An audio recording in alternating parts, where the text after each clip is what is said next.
J'en suis ravi. D'abord, je dis chapeau à la justice française, chapeau au juge Tournaire et ses deux collègues qui ne l'ont pas lâché. Ce méchant homme qui, naguère, voulait faire croire que c'était les jeunes des banlieues qui étaient la racaille de la République française. Et on se rend compte aujourd'hui que c'est peut-être lui et son collègue Brice Hortefeux et quelques autres brigands qui ont pris en otage la République française et le palais de l'Élysée. Vous avez écrit sur Twitter que jadis Nicolas Sarkozy vous traitait, je Sale cite, connard. de connard. Voilà. Sale connard. Il m'appelait comme ça. Pourquoi? Pour quel motif? Sale connard. Parce que j'étais complètement opposé à sa sémantique guerrière contre les jeunes des banlieues et que je trouvais ridicule de la part d'un homme politique républicain de vouloir draguer les électeurs du Front National à cette époque en lui servant de l'islamophobie et du mouton égorgé dans les baignoires de nos appartements.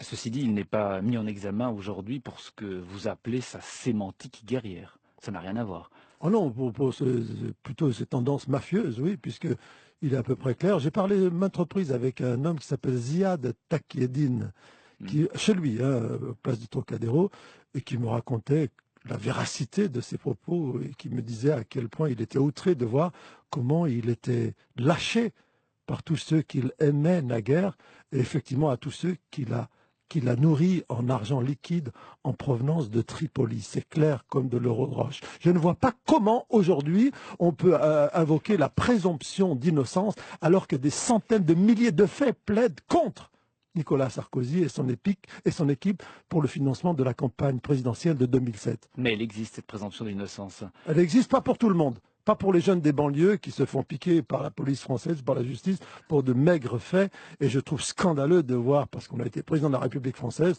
d'avoir un traitement aujourd'hui préférentiel et de pouvoir, lors d'une garde à vue, rentrer tranquillement chez soi, dîner, Ça vous a se choqué, ça, laver et parler à sa femme. C'est scandaleux. La France, ce n'est pas ça.